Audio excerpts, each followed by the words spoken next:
from personal experience, I remember wanting to wrestle, but I just never thought it was possible. You just sort of like, I don't know. And you'd see something on the power plant and you'd be like, I don't know. I don't look like any of those guys. Right. And it wasn't until I saw an independent show in America that I was like, oh, I can do this. Did you just have that confidence that you'll figure out what it is you need to do and you'll do it? Yes, I think to a large extent. Roddy Piper had a promo one week, unless this was a dream. I've never been able to find it on YouTube or whatever else. But he had some kind of promo, and it was in the vein of Martin Luther King's Dare to Dream speech. And he sort of looked at the camera and he said, if there's someone out here right now who wants to be a wrestler, always dare to dream, never give up. Yeah. And it was almost, I felt like he was talking to me in my lounge in England, on the other side of the world. He was right after all the wrestling schools in the back of Percy Pringle's How to Become a Pro Wrestler pamphlet, which had zero information about how to become a pro wrestler other than right after a wrestling school. Addresses. Yeah, and I got 3 letters back, I think, or 2 brochures and a letter. Les Thatcher wrote back from HWA. Do you remember the others that you heard back from? Monster Factory would have been one of them, and then there was somewhere else as well, probably the usual suspect. I can't remember what it would have been in that sort of time, but maybe, that definitely Monster Factory, I remember. And I think it was Kowalski's, Kowalski's as well. But Les' handwritten letter, and his actually had been forwarded from Lou Thesz's school. Lou had shut his school down and forwarded all mail to HWA because of the respect that Lou Thez had for Les Thatcher. And so he was obviously in Ohio as well, not too far. So I called him up. I was so nervous. And of course, no cell phones. Didn't have a phone in my room either. And so I had to get the quarters and with the pay phone and then that gruff voice that Les has got, you know what I mean? And call him up, and I was just to talk to someone who was a real professional wrestler was I can't explain it, you know. Les always talks about that. When I came down and checked it out for the first time, there wasn't even a training session going on. I just came in and he said he could see me physically shaking because I was so excited. You know, to get into a ring for the first time and to feel, this is what it feels like, you know, just to feel the ring. And to me, that's the test of a real fan, right?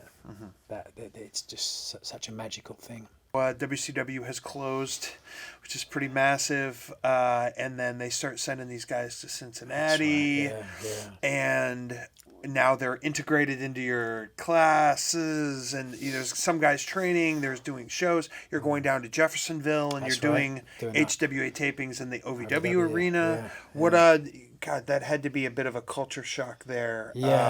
With the HWA guys of old that are really grinding and really trying, and then you have these WCW implants coming in, and some guys are very helpful, some are not. What pops to mind from that short era of your career? I think frustration, probably more so the WCW guys who'd been there at the height, the crest of the Attitude Era, as it's now referred to, making great money, being on national TV. And then all of a sudden they're doing, hundreds of Hindu squats and bump after bump and all those drills, and feeling like they shouldn't be there. And the only people they can possibly take it out on are the guys who ostensibly paying to be there, and in my situation, arguably shouldn't have been, I mean, Les, God bless him, never made me pay to come to training or anything whatsoever. Let me train for free. And legitimately believed that was the place where I should be to get noticed. I look back now and I realise that, as well-intentioned as it was, it certainly wasn't, because I wasn't good enough. I didn't look like a wrestler. I didn't act like a wrestler. Now, I was going back to England at that point from time to time. Once I started doing that and picking up some of that British style, then I got perhaps this of what I needed. But to my point, to my thought, I probably wasted a lot of time, and a lot of bumps, and a lot of effort, and a lot of money by sticking around with all these guys who, for the largest part, didn't want to be there, weren't very happy. I didn't really improve at all. There were some great guys there. You know, Easy Money was fantastic. He was very kind and accommodating. I think because he'd been to other places before WCW. Yeah. You know, and some of the other guys as well, and then some of the guys that weren't very nice as well, which I obviously won't mention. But it wasn't a great time for me, certainly, and I certainly realised at that point that, you know, I have to go to other places, and Ian's place, which we'd been told, you know, what do they call him? What did he used to call him? Fat Jesus? Was it Fat Jesus? Oh man, Hillbilly Jesus. I'm sure Hillbilly Jesus. Yeah. Yep. I think it was Fat Jesus because everybody was his disciple. Garbage wrestling. Right, would go down there. Wrestling. Which look, I understood in the sense of, you know, his rings were like the monkey from Outbreak, right? Like they were fucking terrible with glass and blood and detritus and no matter what else. Yeah. Who knows how we didn't pick up, you know, why I didn't get hepatitis then and I actually got hepatitis for fucking TNA. Lord only knows, right? But it was only through going there that I got to work guys like you and Punk and you know, all those guys, and I could develop and got the chance to have longer matches. Minutes. You know, as I went back to England and I watched Robbie Brookside and, you know, the guys, James Mason, who was still around from the World of Sport era, and I'd learnt that psychology from Ball Payne, and then I saw the nuance. You know, how to start out as a baby face and slowly just feed him a little bit, the subtlety, the nuance, the art form. It was Robbie, and I forget who it was now, but it was in his opponent's hometown, and Robbie came out as a baby face. And all it was, there was one kid in the crowd who was wearing a football shirt, and he said something to that one kid, turned that one kid against him, and then as the match progressed, he'd then come back to that one kid, and then that one kid, and then that kid's family, and then and it would build and build and build, and after 30 minutes, and the guy got his comeback, and I was just mesmerised. Him and Chip Cullen as well, that ability that just. Oh, it's almost innate. You feel like, don't you? You know, you feel like that ability to sort of tell a story, and so through that, I'd then come back and go, okay, right, you've got 12 minutes, and you're gonna where's the babyface shine, and where's your come? Yep. But then I could go to Ian, and you go, right, you've got half an hour. Yeah. All right. Yeah. And then you could try new things, and you could work on stuff.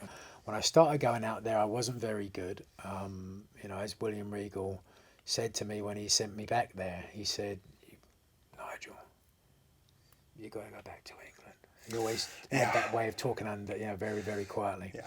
You got to go back to England. And, you know, for the first 6 years, I wasn't very good either. So, you know what I mean?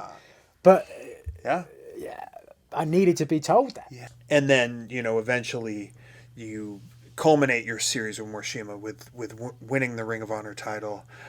Were you able to enjoy the moment, or was it just a little tough at that time? Yeah, I think so. Yeah. I mean, I was cognizant of the physical ramifications, which again pushed me in that direction of WWE. You know, I wore it as a badge of honor, certainly, but when I had a couple of sort of concussion issues, they started showing up.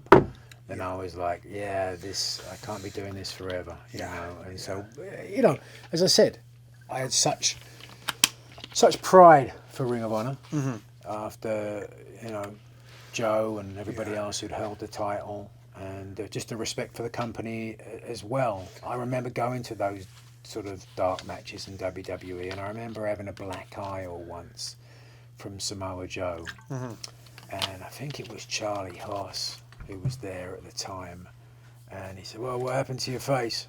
And I said, I was wrestling Joe. Oh, that fat fuck, he ever does that to me, I'll fucking kick his ass. And I just remember thinking, fucking wouldn't do a fucking thing. You know what I mean? Yeah. And I just remember just feeling very proud to be a Ring of Honor wrestler, right? Like it was the real deal. And I don't mean that everybody there was tough. I couldn't fight my way out of a paper bag. It's not, But the art form the fucking Heart form. honor. Yeah. That's the name of the fucking company, right? Everybody had that from the guys who fucking were just starting out to the top of the card.